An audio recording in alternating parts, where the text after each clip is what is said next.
Now, I'm sure your dad would appreciate the thought, but this year, why not you get him something, something else, something different. Maybe, off the top of my head, a 62 Corvette. He'd probably like that.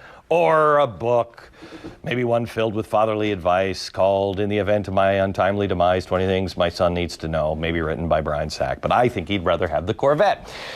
But a Corvette can't do a 2-minute interview. Brian Sack can. So yes. Are you using your kid to shill your book? Absolutely not. No, school is out, and I do not believe in nannies.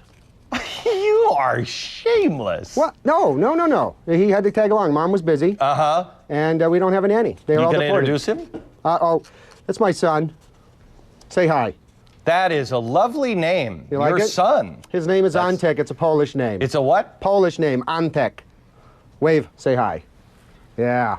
All right. He's got a nice Polish name. If the state is watching, this is one that I beg you, take the child away. Oh, dear God. Forget about the polygamous thing. Take this kid away from my goodness. Brian Sack. Okay, Brian. So, yes. Give me, you have a list of the worst dads. Well, yeah. I started doing some Father's Day segment research, and then I came across a lot of bad dad stories. Yes. And I thought, maybe I could turn this into something. Maybe we could make this into like an Aesop's fable. Sure. We can learn from these people. Okay, go ahead. Okay, so. Father of the Year. First dad eligible is Daniel Kelly.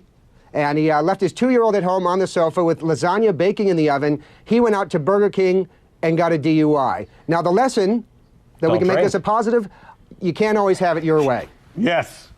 I was thinking, don't drink. Well, that too. With lasagna in the oven. Next guy, John Sikorsky.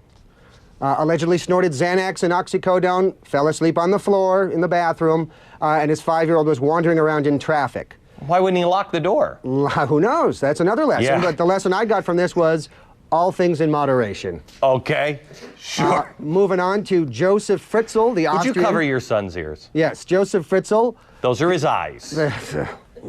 I'm begging the state to take this child away. Joseph Fritzl, the Austrian guy, imprisoned his daughter for 24 years in the basement, fathered 7 kids with her. Bad grandpa? Lesson, patience is a virtue. And now we've got another one here. This Michael Lohan. He raised Lindsay Lohan. Your son, what's your son's name again? Antek. It's Polish. I have to explain it every time I say it. Antek. Antek, your dad is a very, very bad man. Glenn just said I'm a wonderful man. Can you say thank you? And a bad grandpa, too. Oh, dear. And Michael Lohan? Yes? Raised Lindsay, annoyed Lindsay, and issues inane comments like Lindsay. Lesson there, silence is golden. Brian? Yes, sir. I think you're the father of the year. I mean, if these are the contenders, you're a contender as well. Why would that be? Your son. You've got your son on camera, just trying, that way. Would you rather I leave him at home alone? There you go. Uses your own children to pimp your book. Okay, the name of the book is In the Event of My Untimely Demise. Yeah, and if you order it now on glennbeck.com, you've got a special little work thing. It's actually really kind of cool.